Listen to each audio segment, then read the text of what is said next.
Assalamualaikum warahmatullahi wabarakatuh. Alhamdulillahirabbil alamin wa bihi nasta'in ala umuri dunya waddin. Salatu wassalamu ala asyrafil anbiya'i wa sayyidil mursalin sayyidina maulana Muhammadin sallallahu alaihi wa ala alihi wa sahbihi wa man tabi'ahum bi ihsan ila yaumiddin, amma ba'd. Subhanaka la ilma lana illa ma 'allamtana innaka antal alimul hakim. Bishrah li sadri wa yassir li amri wahlul 'uqdatam min lisani yafqahu qawli. Wa yassir wa la tu'assir wa bitammi bi khair.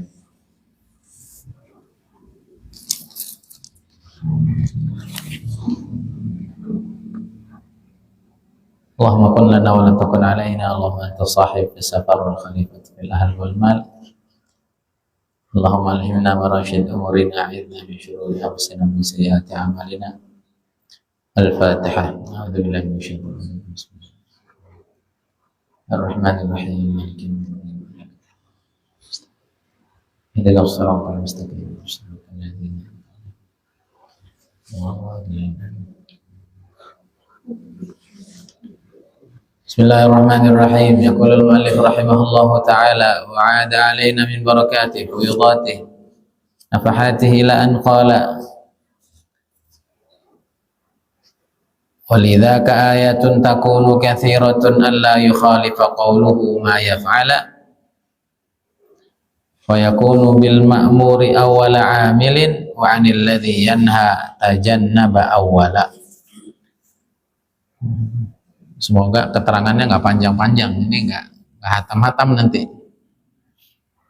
Tanda-tanda ulama akhirat. Yang pertama, dia tidak mencari duniawi di dalam ilmu yang diajarkannya. Nanti nerangin lagi apa duniawi.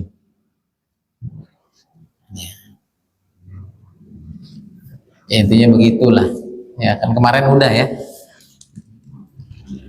Adapun dikasih, adapun dia dibayar, adapun dia mendapat fasilitas, itu adalah bayaran dari jasanya. Tapi dia tidak mengharapkan itu dalam setiap langkah dan juga perjuangannya. Itu yang pertama. Kemudian yang kedua, alla yukhalifa qawluhu fi'lah. Ucapannya tidak berbeda dengan perbuatannya. Bahkan dia menjadi orang yang pertama untuk mengerjakan apa yang dia perintah, dan menjadi orang pertama juga menjauhi apa yang dia larang. Ya, walaupun ini juga perlu proses ya. Tapi setidaknya ulama yang baik itu setiap kebaikan yang dia sampaikan, dia langsung niat minimal di dalam hatinya untuk menjadi orang yang mengamalkan. Karena ada juga orang tuh nyampein kebaikan semata hanya untuk retorika dakwah biar enak didengar, ada. Nah, sebelum amal biasanya ada niat.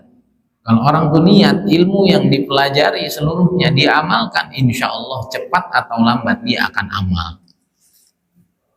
Begitu juga dengan hal-hal yang tidak baik yang dia larang, minimal dan pertamanya dia punya niat, karena kan nggak mungkin dikerjain sekali waktu. Nah, di waktu yang sama ada orang-orang tuh melarang orang dari berbuat buruk, itu hanya lip service. Nah, itu tidak benar. Tapi kalau kita melarang seseorang dari melakukan sesuatu dan kita menganggap itu juga mungkar di hati dan kita niatkan cepat atau lambat, hal itu juga akan bisa kita lepaskan. Gitu ya. Contoh nih, saya melarang orang dari ngerokok, saya masih ngerokok. Tapi lip service aja gitu. Nah, orang juga nggak tahu seumpama saya ngerokok diam-diam. Nah, atau saya masih ghibah, saya sampaikan dalil-dalil tentang, dan dalam hati, nah ini mah tuntutan apa? Tuntutan menjelaskan di depan audiens, yang penting cair gitu.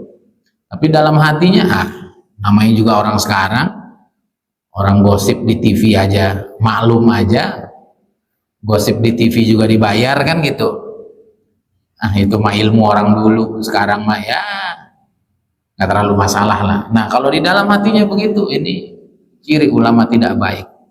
Tapi seumpama dia masih terlibat, tapi dia menjelaskan dengan penuh kesedihan di dalam hati dan dia berniat, insya Allah ini juga bagian dari ulama akhirat. Nah, cepat atau lambat semua keburukan akan dia tinggalkan. Ya, jadi yang pertama, dia tidak berharap membangun dunia dari ilmu yang dipelajarinya, tapi dia berharap membangun hubungan kepada Allah, berharap membangun kebahagiaan di alam akhiratnya, berharap membangun peradaban, membangun kehidupan yang lebih baik untuk diri, keluarga, masyarakat, dan umat. Yang kedua, apa yang diajarkan, dialah orang pertama yang menjadi role modelnya. Kemudian yang berikutnya, wa yakunu mu'tadiyan bi'ilmin arghaba fi ta'atin nahin 'anid dunya jatala. Tanda yang ketiga adalah dia menjadi orang yang sangat semangat untuk memperoleh ilmu yang bermanfaat. Orang itu suka belajar, orang itu haus ilmu, tidak pernah berhenti untuk terus mendapatkan ilmu-ilmu terbaik yang Allah Subhanahu wa Ta'ala berikan. Tidak pernah merasa puas, semangat dalam menuntut ilmu. Karena yang sering kita ulang-ulang, tidak ada Allah memerintahkan Nabi Muhammad SAW di dalam wahyunya untuk memerintahkan beliau untuk terus menambah kecuali ilmu. Dan tidaklah Nabi Adam dilebihkan dari seluruh para malaikat kecuali dengan sebab ilmu. Wa 'allama Adam al-asma'a kullaha tsumma 'aradahum 'alal malaikah faqala anbi'uni asma'i haula in kuntum shadiqin. Nah, apa buktinya dia semangat terus nuntut ilmu? Dalam rangka apa? Al-muraghib fit ta'ati an-nahi 'anid dunya. Ilmu apa yang dia semangat terus mencarinya? Ilmu yang membuat dia semakin mengejar akhirat, semakin mengejar ketaatan kepada Allah, ingin memaksimalkan umurnya untuk taat total kepada Allah. Dan ilmu yang membuat dia semakin tidak suka kepada hal-hal duniawi yang tidak ada unsur ukhrawinya sama sekali.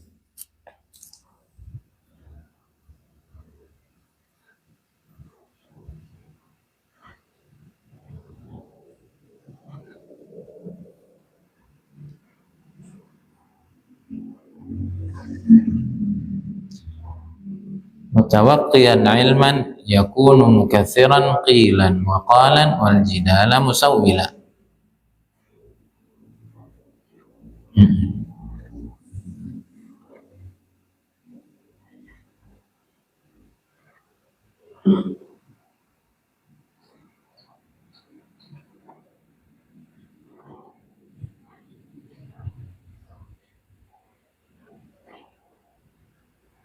Bentar.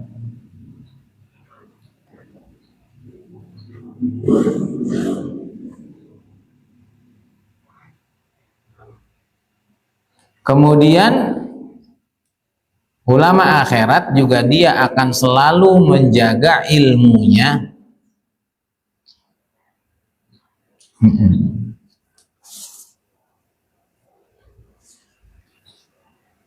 dan menjaga diri dari banyak bicara yang tidak berdasar,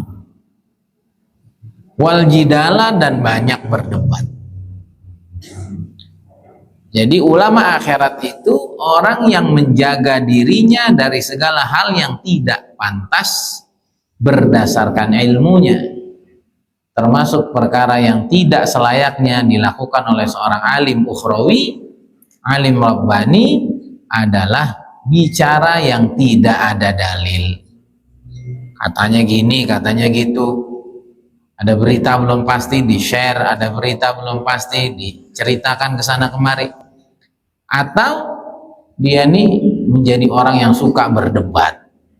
Orang tuh makin cerdas, orang itu makin bijak, malas debat. Debat itu tandanya ada sesuatu yang tidak sama di dasar. Paham nggak? Ada sesuatu yang tidak sama di dasar, sesuatu yang tidak sama pada fundamental. Kalau udah nggak sama fundamental, akarnya nggak sama, kira-kira batangnya bakal sama nggak? enggak dahannya, enggak rantingnya, enggak buahnya. Ngapain debat? Paham nih? Ya, ada orang tuh memaksakan kehendak agar orang itu apa? Mau ikut, agar orang tuh mau paham. Orang tuh makin pintar, makin bijak, dia ngelihat ini orang udah beda, ngapain dilanjutin? Yang ada apa? Yang ada berantem, yang ada semakin keras hati. Nah, ulama yang baik, ulama ukhrawi itu dia akan menjaga dirinya dengan ilmu yang dia punya dari hal-hal yang tidak patut, termasuk tadi menyebarkan hoax, menyampaikan ilmu yang tidak berdasar, dan dia akan menjauhkan diri dari perdebatan kusir yang tidak ada gunanya. Lain hal seperti Ustadz Muhammad Nuruddin itu yang debat dengan Pak Guru itu. Nah, itu bukan jidal, itu namanya munazarah. Nah, itu namanya munazarah. Banyak sekali para nabi itu bermunazarah, beradu argumen.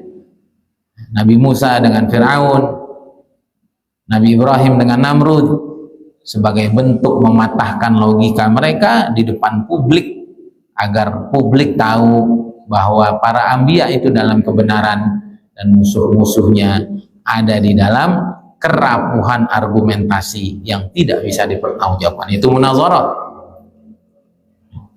Ya, kalau kita debat tahlil nggak tahlil, kunut nggak kunut, itu yang beda dasar dan semuanya punya dalil. Itu kurang kerjaan yang begitu. Nah,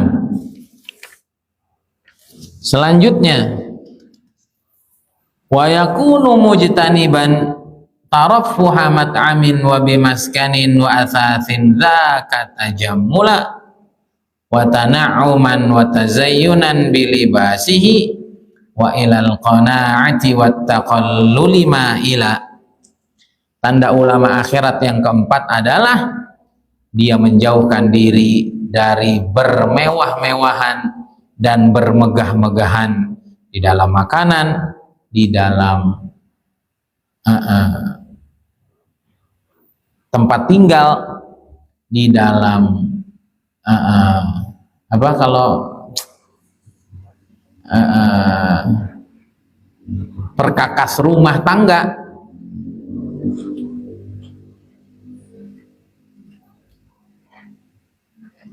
Begitu juga baju yang terlalu mewah, bahkan hatinya cenderung untuk hidup sederhana dan hidup apa adanya dengan itu semua.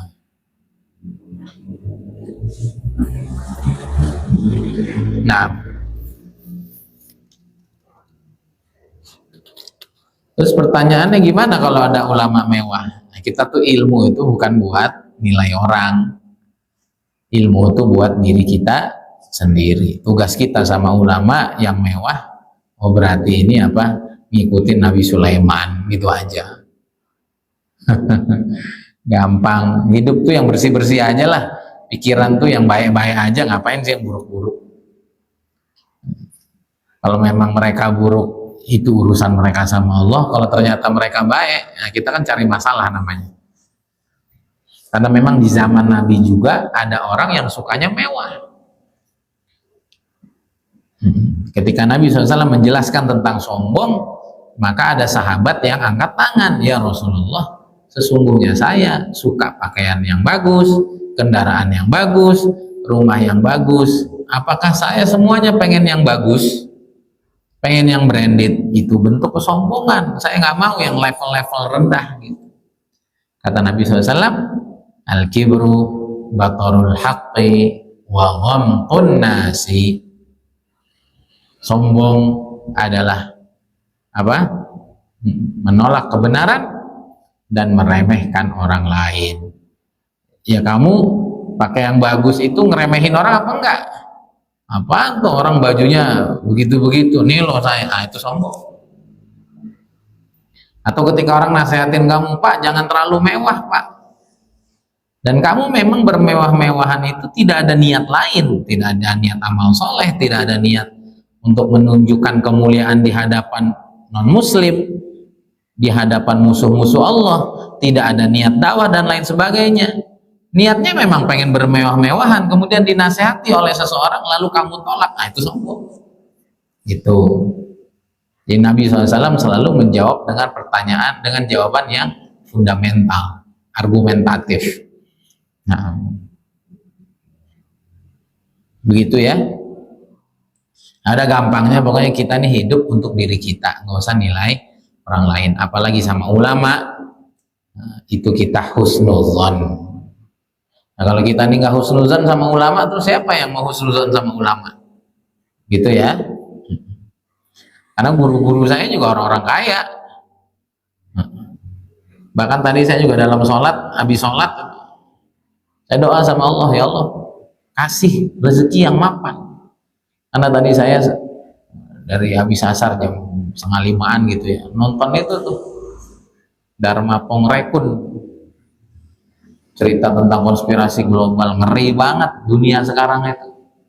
Ya kalau kita tidak mapan secara ekonomi, kita tidak mandiri secara pangan sandang papan, semakin ke depan ini makin ngeri. Nah, kita pengen gitu punya ketahanan semuanya itu agar kita hidup dengan keluarga kita, masyarakat kita, komunitas kita tuh kita aman gitu. Apapun bentuk dunia yang sedang direncanakan oleh mereka-mereka yang jahat. Nah kita kan nggak pernah tahu kenapa orang itu mempersiapkan itu, benar nggak? Taunya mewah, taunya mengumpulkan, bukan. Mereka membaca situasi, mereka wa'iddu lahum mastata'tum min quwwah. Mereka mempersiapkan kekuatan sedemikian rupa untuk menghadapi musuh-musuh Allah. Intinya kalau kita tidak ada niatan lain selain amal soleh, niatan lain untuk meninggikan kalimat Allah, ya udah hidup sederhana aja. Ya hidup sederhana saja. Adapun kemewahan-kemewahan yang kita punya itu mesti ada niat-niat yang lain untuk mempersiapkan masa depan, untuk mempersiapkan membantu umat secara lebih luas. Dan saya selalu dengar kok guru-guru saya itu nggak ada yang mau mewah. Tapi kenapa? Mereka mempertimbangkan ada tamu-tamu negara yang datang, ada guru-gurunya yang datang, ada tamu-tamu istimewa yang mereka siapkan, termasuk Ustaz Abu Syauqi juga, agar anaknya, cucunya mudah berbakti kepada beliau di masa tua, maka rumahnya dibesarkan agar tiap minggu semua keluarga besarnya kumpul, dan itu terjadi gitu. Bahkan orang tuanya pun ikut tinggal bareng. Bahkan sebenarnya sebuah kezaliman, nah, ketika kita anak banyak rumah kecil, bener gak? Ujungnya apa? Bentar ada yang pecah, bentar ada yang tumpah, bentar ada yang berantem, bener gak? Orang rame tinggal di tempat kecil, ujungnya kita marah, berisik. Itu kalau mau jujur dalam hati, saya setiap ngomel sama anak di rumah, sebenarnya yang salah bukan anak, yang salah siapa? Kita, rumahnya kecil banget. Lah memang fitrahnya anak-anak main, lari sana lari sini, kadang berantem, bener gak? Kadang main bola di rumah. Tugas kita harusnya bikin yang lebih gede biar anak itu normal. Nah, berikutnya tanda yang kelima, wa yakuna munqabidan 'anis sultan idza alla yakuna 'alaihi yawman dakhila illa linushin aw lidaf'i mazalimi aw lisyafa'ati fil maradi fadkhula. Yang kelima, jauh dari penguasa. Nah itu normalnya tuh begitu. Ulama yang baik itu normalnya jauh dari penguasa. Kalau ada yang dekat dengan dengan penguasa, lagi-lagi kita husnuzon saja, kecuali jelas-jelas terbukti mereka melanggar syariat, mereka membantu penguasa untuk meluncurkan, untuk mengesahkan undang-undang, aturan, regulasi yang tidak baik. Nah itu boleh kita tentang gitu. Dan memang sejak dulu ada ulama yang jauh dari pemerintah dan ada ulama yang dekat dengan pemerintah. Masalahnya adalah siapa yang paling bertakwa kepada Allah di setiap posisi yang mereka pilih, walaupun ya memang berdekatan dengan penguasa itu ujiannya tidak mudah. Nah kalau kita tuh ngambil yang aman-aman aja lah, benar ya, kita tuh tadi itu nggak usah berlebihan, dalam urusan dunia, kecuali ada hal-hal yang mendesak. Sama dekat-dekat bulan puasa, kalau bisa enggak lebih baik enggak gitu. Apalagi sekarang kan, dulu penguasa di zaman itu kekhilafahan tuh masih tegak di mana-mana, itu saja luar biasa. Kezaliman, ketidakadilan, kebayang nggak? Sekarang nih dunia ini memang dalam cengkraman Yahudi, memang tidak ada satu gerakan kekuasaan di seluruh penjuru dunia ya kecuali kaki tangan mereka. Kebayang kita masuk di situ, aduh. Ya, baru-baru ini kebuka kan file Epstein itu. Tidak ada pemimpin negara yang tidak pernah ke pulau rahasianya dia kecuali orang-orang yang Allah jaga. Ngeri ya memang. Jadi memang sebaiknya adalah, normalnya adalah dia tidak dekat-dekat dengan penguasa. Kenapa? Karena kalau dekat dengan penguasa mau nggak mau disetir, mau nggak mau dukung kepentingannya. Nah, ulama yang merdeka, ulama yang jauh dari pemerintahan, dia jauh lebih selamat dari mereka yang berdekatan. Sekali lagi, mereka yang berdekatan seperti sekarang ya, Ustaz Adi Hidayat, dan lain sebagainya, kita husnuzon aja. Kecuali yang jelas-jelas, ya, kecuali yang jelas-jelas ucapannya senantiasa menyakiti hati umat, pro dengan musuh-musuh Allah. Nah, itu tidak mengapa juga ketika kita konfrontatif dengan mereka. Tapi ala kulli hal, ini adalah sikap kita. Kita hidup tidak lama di dunia, jangan sampai memilih sikap-sikap yang salah yang membuat kita serba salah untuk mampu mempersembahkan yang terbaik kepada Allah Subhanahu wa Ta'ala. Kecuali mendekati itu untuk berbisik, menasehati mereka, menjadi penasehat mereka, atau untuk membela kezaliman yang tengah terjadi, atau juga untuk merancang program-program perbaikan untuk umat. Nah, kita husnuzonnya gitu aja. Mereka yang dekat dan sebelumnya kita kenal mereka sangat soleh, pasti ingin memberikan nasihat lebih dekat, memberikan nasihat lebih dalam, ya. Kemudian juga untuk membatalkan undang-undang yang tidak bersikap kepada rakyat, dan untuk membela kepentingan-kepentingan rakyat. Dan memang agak susah ya penguasa, apalagi tadi kita bilang ya tadi, tidak ada satupun kecuali dalam cangkraman musuh-musuh Allah yang terkutuk itu. Ya memang susah. Pemerintah kita, penguasa kita, presiden kita tersandra. Gimana sih tersandra? Gak pengen sebetulnya. MBG dibahas juga tadi. Aduh, ngeri makanya. Bingung gimana ya, emang udah dalam program gitu. Dalam program. Ya sebenarnya hati kecil mereka juga nggak mau, tapi kalau udah kejebak gimana? Apalagi tadi itu file Epstein-nya ada. Nah, ini kamu 7 kali datang sama yang anak kecil lah gitu, buas sekali kamu, yang lain nggak ada yang kayak kamu tuh. Mau dibongkar? Waduh, ngeri. Ngomong apa kalau udah begitu? Ya Rabb, salimna wal muslimin wahfadna wa iyyahum minal fitan wal ihan wal mihan, salimna bi mudillatil fitan. Ngeri ya, ternyata kita tuh hidup, Masya Allah. Ini untungnya ya, kita tinggal di pondok, untungnya kita kenal tabligh, untungnya kita kenal majelis taklim, untungnya kita dekat dengan masjid. Kayaknya kalau kita agak jauh aja, kecium semua kayaknya ya, kemungkaran-kemungkaran hebat itu. Saya tuh kadang-kadang nggak percaya saya sama berita-berita gitu, sama kemungkaran-kemungkaran udah luar biasa, sangat ke kiri itu. Tapi emang udah begitu. Lagi-lagi bersyukur. Tadi saya habis nonton itu, ternyata parah ya zaman ini, nggak ngerasa gitu. Kelamaan di pondok, kelamaan khurud, kelamaan di masjid. Allahumma astaqimna ala dzalik, semoga istiqomah. Nah, kemudian yang berikutnya, tanda yang keenam, wa ilal fatawi wa ilal fatawa la yakunu musari'an wa yaqulus man yakunu ta'ahala wa abajtihadan la yakunu ta'ayyana wa yaqulu la adri idza lam yasula. Nah, ini Ciri ulama akhirat tidak mudah-mudah berfatwa. Kenapa? Nggak dapat duit juga. Kalau salah, menyesatkan umat. Nah, orang sekarang kan nggak ditanya aja nyaut. Yang ditanya siapa? Ya, kadang-kadang ada juga santri begitu, ditanya ustadznya jawab dia. Ustadznya emang ente yang ditanya.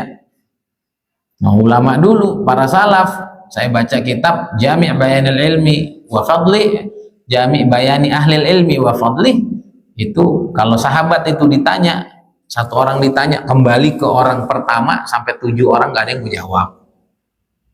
Kenapa? Karena nggak mau berhadapan dengan Allah nanti. Karena orang yang menjawab fatwa itu adalah jembatan antara Allah dengan hambanya.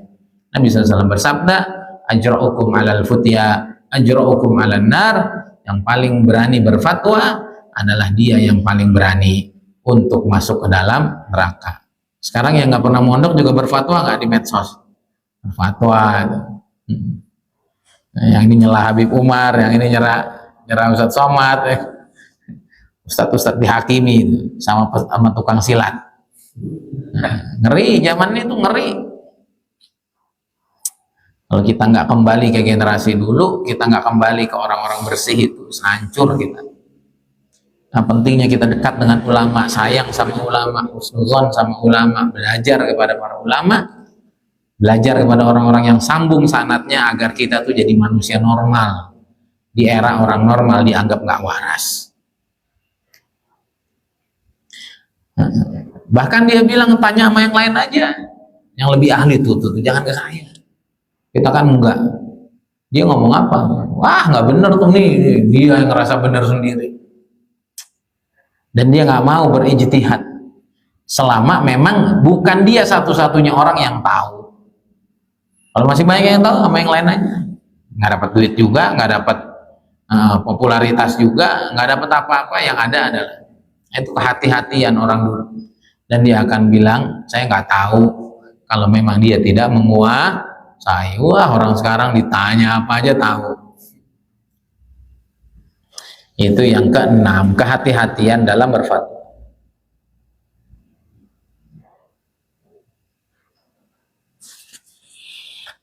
Wa yakunu yaqsidu bil ulumi wujudahu li sa'adatil uqbal azimatina ila fa yakunu muhtamman bi ilmil batini wa riqaba qalbin lis siyasati fa'ila mutawaqqi'an li tariqi ilmil akhirah mimma yakunu minal mujahatin jala. Tanda yang ketujuh adalah semua ilmu yang dipelajarinya adalah untuk keselamatan negeri, akhirat, dan untuk kebahagiaan, keberuntungan abadi lagi agung di akhirat kelak.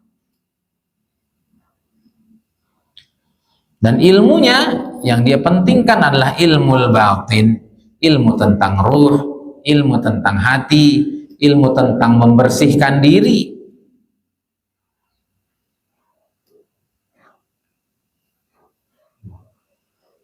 Nah, ilmu untuk sampai kepada Allah, ilmu untuk menaklukkan hati, membersihkan hati, ilmu yang membuat dia paham betul cara sampai kepada Allah, kepada akhirat dengan selamat, dan ilmu yang membuat dia senantiasa mujahadatun nafs, yang membuat dirinya selalu ingin menekan nafsunya agar dia sampai kepada tingkat-tingkat tertinggi di sisi Allah Subhanahu wa Ta'ala. Tadi kan di yang pertama dia tidak berharap dunia, maka yang di nomor 7 ini dipertegas. Kenapa dia nggak ngarep dunia? Karena memang harapannya cuma kehidupan nanti. Harapannya cuma Allah. Harapannya pengen hidup bersih. Harapannya pengen sampai ke akhirat dengan selamat. Ya Allah. Saya ada orang kayak gini, masih banyak. Yang bilang nggak ada. Dia juga orang yang nggak ngejalanin itu. Ya. Nabi SAW bersabda, man qala halakan nas fahuwa ahlakuhum. Siapa yang bilang wah ulama kayak begitu nggak ada, itu dia orang paling parah. Ya, Nabi SAW bersabda, siapa yang bilang semua udah rusak, kata Nabi, dia orang paling rusak. Karena nggak tahu orang rusak kecuali orang rusak. Paham ya? Karena orang rusak itu akan tahu kerusakan. Maka orang yang sering bilang bid'ah, bid'ah, bid'ah, nah itulah ahli bid'ah. Karena ya benar kan? Semua yang bicara banyak tentang itu dia ahlinya kan gitu. Benar kan? Kalau yang bicaranya bentar-bentar sunnah, dia ahli sunnah. Benar ya? Bicaranya emas mah, tukang emas dia. Gampang aja begitu. Bentar ngomong tahu, wah ini kayak pengusaha tahu. Itu gampang aja. Apa tadi? Jadi ke situ tadi apa? Hah? Apa tadi? Hah? Wah, ulama bersih udah nggak ada. Oh, berarti ini juga ulama yang nggak bersih. Karena kalau dia ulama bersih, dia akan ketemu banyak ulama masih bersih. Ada begitu. Nah, udah nggak ada lagi mursyid, udah nggak ada lagi orang yang betul-betul ke Allah. Nah, itu juga orang dia nggak betul-betul ke Allah. Kalau dia betul-betul ke Allah, maka dia akan bilang masih banyak. Dan salah satu yang bilang, dan salah satu orang yang betul-betul masih serius ke Allah, ya dia itu sendiri yang ngomong. Kenapa dia ngerasain hal itu? Oh, tablik udah nggak benar semua. Oh, berarti dia orang tablik yang nggak benar. Karena masih banyak orang tablik benar. Nah, pondok rusak semua, berarti dia orang pondok yang rusak. Gampang aja kok nilai orang. Karena ya kisul mar'u ala nafsih. Orang itu akan menyamakan orang lain dengan dirinya. Dan orang tuh saling narik. Kalau nggak benar tuh narik nggak benar. Jadi ulama, wali, orang soleh, orang bersih masih banyak hari. Nah, kalau kita ngomong begitu, semoga kita termasuk orang itu. Tapi kalau kita bilang nggak ada, Nabi yang bilang fahuwa ahlakuhum, dia orang paling rusak. Karena tidak tahu kerusakan kecuali sesama orang rusak. Nah, kemudian yang kedelapan, wa yakunu mu'tabidan ala taqlidihi li syari'atin wa ala basiratihil jila.